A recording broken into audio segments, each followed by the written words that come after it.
Good morning everyone. As we were doing the examples of level surfaces in which we were doing the topics directional derivatives and curve of intersection of two surfaces, उससे से related हमारा next example है क्या है, देखो example number 7. Given the curve of intersection of two surfaces x square plus y square plus z square is equal to 1 and x plus y plus z is equal to 1. आपके पास दो surfaces है जिसमें उनकी intersection हमें बताई गई है कि इंटरसेक्ट कर रहे हैं, तो हमें टेंजेंट लाइन फाइंड आउट करनी है एट पॉइंट 1,0,0. देखो नॉर्मल जो होता है आपका किसी भी सरफेस का जो नॉर्मल होगा, लेट अस सपोज जो आपके दो सरफेसेज है, इसे मैंने फाई ले लिया और एक को मैंने साई ले लिया, तो फाई मेरे पास क्या है x square plus y square plus z square minus 1 और साई क्या आएगा x plus y plus z minus 1 is equals to 0. ये दो सरफेसेज हैं, तो इन दो सरफेसेज के नॉर्मल हमेशा नॉर्मल क्या होता है परपेंडिकुलर होते हैं टेंजेंट लाइन के. इन दोनों के नॉर्मल हमारे पास क्या बनेंगे del phi and del psi बनेंगे और let us denoted by n1 vector और इसको मैंने n2 वेक्टर से डिनोट कर दिया. n1 और n2 का जब आप क्रॉस प्रोडक्ट करोगे, देखो n1 जैसे a क्रॉस b जो होता है हमेशा परपेंडिकुलर होता है, both the normals both a and b के क्या होता है परपेंडिकुलर होता है. तो n1 क्रॉस अगर मैं n2 फाइंड आउट करती हूँ, दोनों का क्रॉस प्रोडक्ट फाइंड आउट करती हूँ, तो वो किसके परपेंडिकुलर होगा n1 के परपेंडिकुलर भी होगा और n2 के परपेंडिकुलर भी होगा. और एज यू नो दैट कि जो आपका टेंजेंट होता है वो नॉर्मल के क्या होता है परपेंडिकुलर होता है, तो it means n1 cross n2 क्या होगा किसके पैरेलल होगा उस टेंजेंट लाइन के पैरेलल होगा, क्योंकि n1 के परपेंडिकुलर क्या है n1 क्रॉस n2 के परपेंडिकुलर भी n1 क्रॉस n2 है, तो ये किसके पैरेलल होगा उस टेंजेंट लाइन के पैरेलल बनेगा. इट मीन्स हमें क्या फाइंड आउट करनी है टेंजेंट लाइन की इक्वेशन फाइंड आउट करनी है. इक्वेशन ऑफ टेंजेंट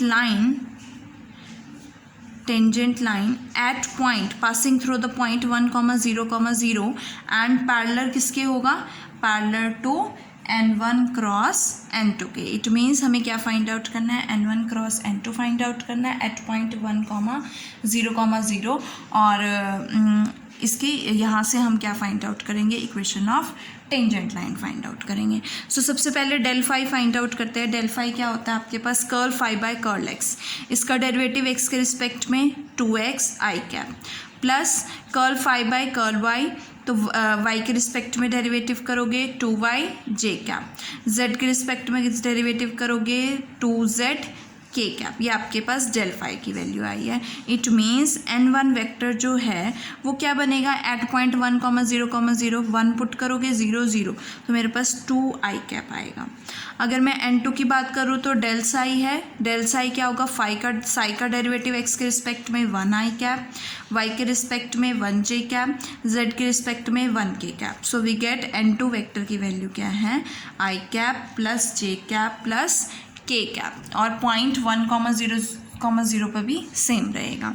हमें क्या फाइंड आउट करना है n1 क्रॉस n2, n1 और n2 का क्रॉस प्रोडक्ट फाइंड आउट करना है. तो करो क्रॉस प्रोडक्ट फाइंड आउट कैसे करेंगे. डिटर्मिनेंट ऑफ आई जे के एंड 2 0 0, यहाँ से आई 1 1 1, तो यहाँ से क्या वैल्यू आएगी आई कैप 0 माइनस 0, उसके बाद minus J cap 2 minus 0 2 and plus k cap, यहाँ से क्या आएगा 2 माइनस के कैप 2 माइनस 0, तो यहाँ से आपके पास क्या वेक्टर बनेगा 2 जे कैप प्लस 2 के cap. So equation of tangent line जो है वो इस पॉइंट से पास कर रही है और किसके पैरेलल है इसके पैरेलल है. जैसे कि आप फाइंड आउट करते हो कि equation of a line passing through a given point and parallel to a vector, so parallel to this line, तो यहाँ से आपके पास जो इक्वेशन आती है वो क्या बनेगी इक्वेशन ऑफ टेंजेंट लाइन पास किससे कर रही है 1,0,0 से, तो क्या बनेगा x minus 1 divided by vector किसके पैरेलल है इस वेक्टर के पैरेलल है, तो आई कैप का कोफिशिएंट क्या है 0 is equal to y minus 0 divided by minus 2 and is equal to z minus 0 divided by 2. ये आपकी required equation of tangent plane है और यहाँ से आप फाइंड आउट भी कर सकते हो कि x माइनस वाई को जब आप इक्वेट करोगे x minus y is equal to 0 हो जाएगा और x इज इक्वल टू 1 आएगा और y की वैल्यू किसके इक्वल आएगी, माइनस z के इक्वल आएगी. सो ये था आपका एग्जाम्पल नंबर 7. नेक्स्ट है एग्जाम्पल नंबर 8. क्या है देखो एग्जाम्पल नंबर 8 में if F vector and F R point functions. आपके पास एक एफ वेक्टर है और एक एफ है, दोनों पॉइंट फंक्शंस हैं.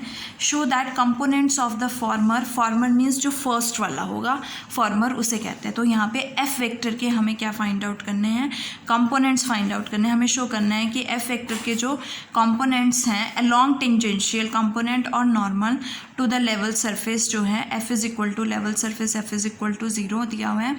आर डेल एफ क्रॉस ये और ये होंगे, मीन्स नॉर्मल और टेंजेंशियल कंपोनेंट्स हमारे ये बनेंगे. सो हमें एफ वेक्टर के फाइंड आउट करने हैं. सबसे पहले हमारा लेवल सरफेस क्या है, ये है.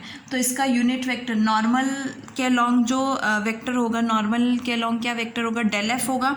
और यूनिट वेक्टर क्या बनेगा, so we can write unit vector normal to the surface. ये तो आपके पास नॉर्मल के अलॉन्ग हो गया. इसके अलॉन्ग यूनिट वेक्टर क्या बनेगा, del f divided by magnitude of del f. अब हमें कंपोनेंट मैग्नीट्यूड फाइंड आउट करना है इसके कंपोनेंट का. तो मैग्नीट्यूड आपके पास स्केलर क्वांटिटी होती है तो डॉट प्रोडक्ट करेंगे. Magnitude of the component of the component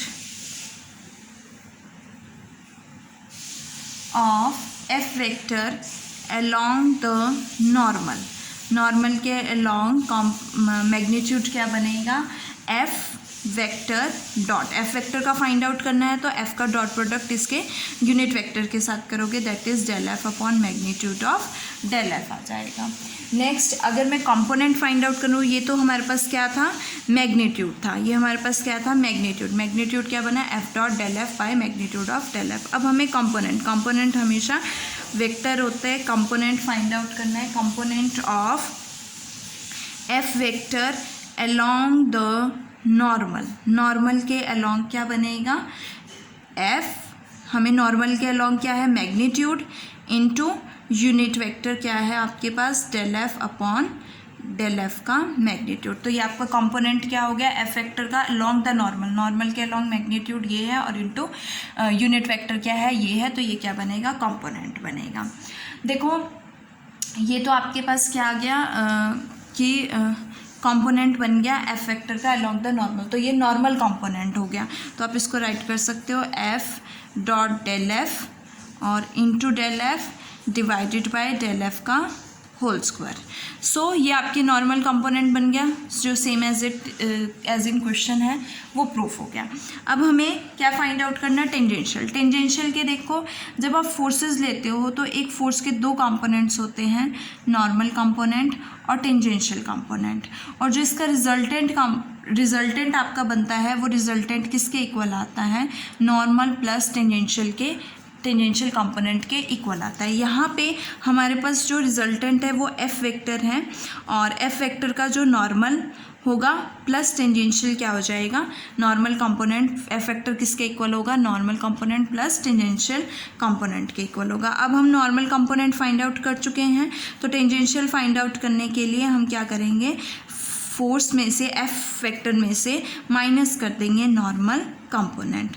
so F vector क्या है, component of, we can write it as component of f vector along tangent, means we can say that कि tangential component क्या बनेगा आपके पास, f vector minus n क्या है, f dot del f into del f divided by del F का square. अब ये क्या बन रहा है, देखो इसे हम ले लेते हैं कि डेल एफ स्क्वायर. अगर मैं एलसीएम ले लेती हूँ तो मैं इसको लिख सकती हूँ del f dot del f into f vector minus f vector dot del f और इंटू डेल एफ। ये किसके एक्सपेंशन है? क्रॉस वेक्टर ट्रिपल प्रोडक्ट के एक्सपेंशन है। तो वेक्टर ट्रिपल प्रोडक्ट किसका बनेगा? ये del f cross del F का बनेगा और डिवाइडेड बाय डेल एफ का होल स्क्वायर। और यही आपका क्या है? टेंजेंशियल कंपोनेंट है। सो ये आपका क्या आ गया? टेंजेंशियल कंपोनेंट आ गया। यहाँ से नॉर्मल आया और यहाँ से आपके पास टेंजेंशियल कंपोनेंट आ गया। अब नेक्स्ट है हमारा 9th क्वेश्चन कि find the directional derivative of the function phi. इसका डायरेक्शनल डेरिवेटिव फाइंड आउट करना है, इस पॉइंट पे फाइंड आउट करना है। और along a line making an angle of 30 degree. देखो हमें अलोंग अ लाइन, ये सपोज हमने ए बी लाइन ले ली है और ये जो है 30 डिग्री एंगल जो है पॉजिटिव एक्स एक्सिस के साथ बना रही है। तो इसके जो कंपोनेंट्स बनेंगे वो लॉन्ग एक्स एक्सिस cos 30 बनेगा और ये एंगल क्या बनेगा? 90 - 36। तो cos यहाँ से क्या बनेगा? cos 90 - 30 degree, that is sin 30 हो जाएगा। सो इसके दो कंपोनेंट्स क्या बने हैं? cos 30 बने हैं और sin 30 बने हैं। तो इसका यूनिट वेक्टर जो होगा इसके अलोंग यूनिट वेक्टर में ए कैप ले लेती हूँ। क्या बनेगा? cos 30 एक्स एक्सिस के अलोंग cos 30 डिग्री है into I cap plus Y axis के अलोंग sin 30 है इंटू जे कैप। और cos 30 की वैल्यू √3/2 आई कैप होती है और यहाँ से sin 30 की वैल्यू 1/2 है, तो 1/2 इंटू जे कैप। तो ये यूनिट वेक्टर हो गया जिसके अलोंग हमें डायरेक्शनल डेरिवेटिव फाइंड आउट करना है। अब इसका डायरेक्शनल डेरिवेटिव फाइंड आउट करना है तो हमें क्या फाइंड आउट करना है? Del phi dot a cap. So इसके लिए आपको क्या चाहिए? डेल फाई की वैल्यू चाहिए किस पॉइंट पे? 0,1 पॉइंट पे। तो डेल फाई क्या होता है? Curl phi by curl x I cap plus curl phi by curl y J cap plus curl phi by curl z k cap. So phi का डेरिवेटिव, फाई क्या है यहाँ पे?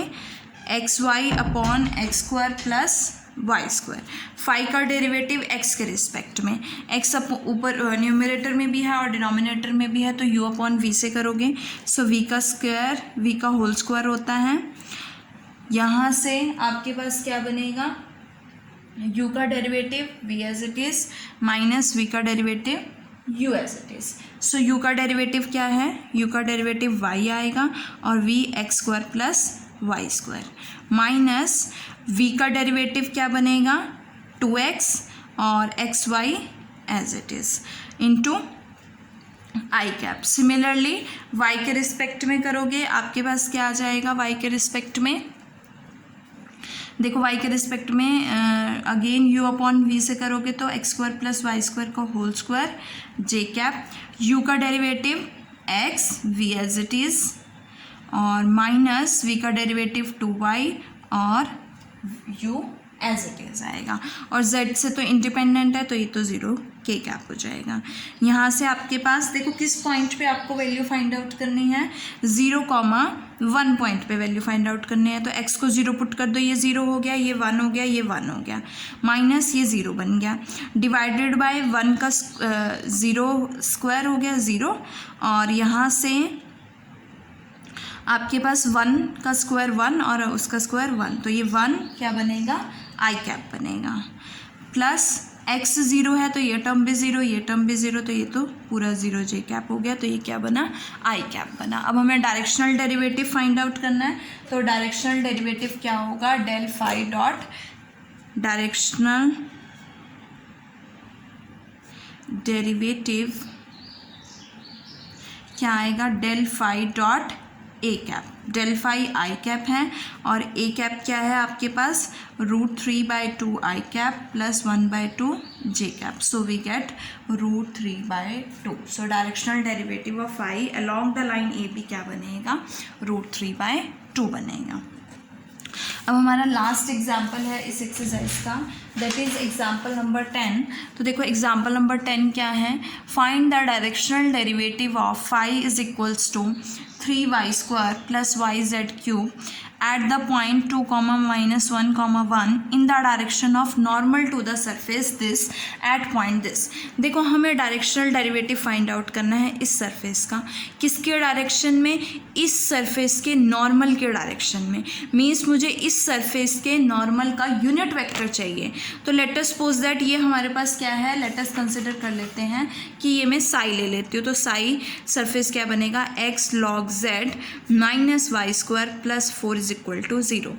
मुझे क्या फाइंड आउट करना है, इसका डायरेक्शनल डेरिवेटिव, तो मीन्स डेल फाई, और इसका यूनिट वेक्टर, इसका नॉर्मल क्या बनेगा, नॉर्मल बनेगा डेल साई बनेगा, और उसका यूनिट वेक्टर क्या बनेगा, अपॉन में डेल साई का मैग्नीट्यूड, इसको मैंने ए कैप ले लिया। तो directional derivative in the direction of normal of this surface क्या बनेगा, del phi dot a cap.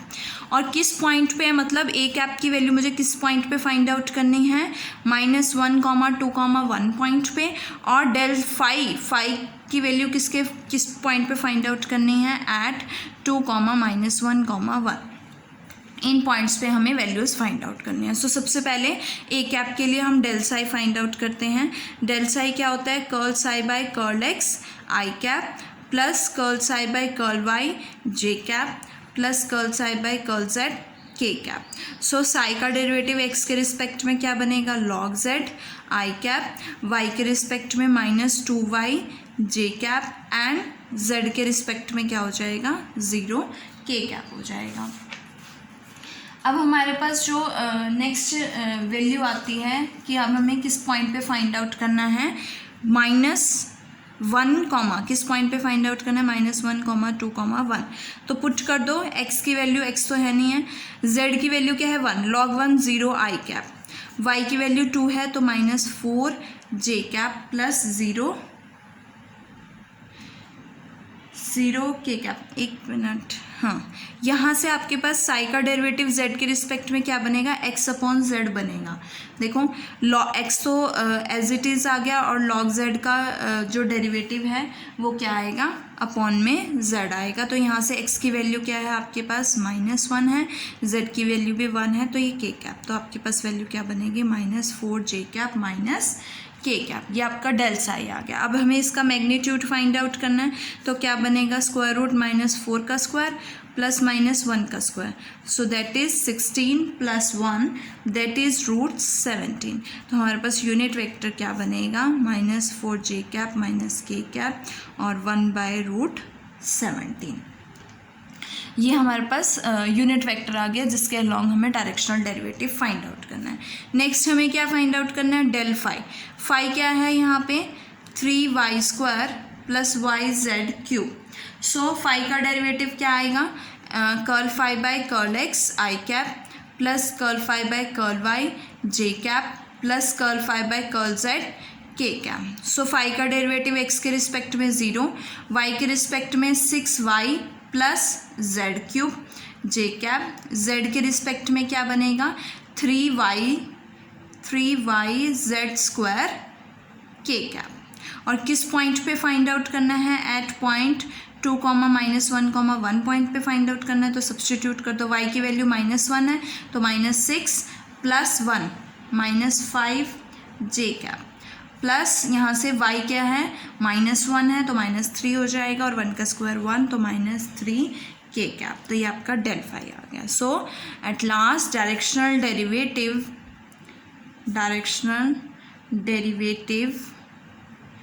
of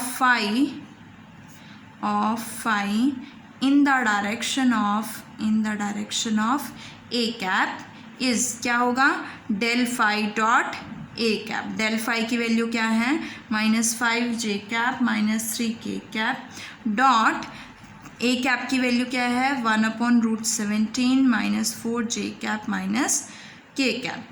तो यहाँ से 1/√17 आएगा, दोनों का डॉट प्रोडक्ट 5 4 20 + 20 हो जाएगा प्लस 3, और यहाँ से 23/√17 which is the required directional derivative of phi in the direction of a cap. इसके साथ आपकी ये एक्सरसाइज जो है वो ख़त्म होती है।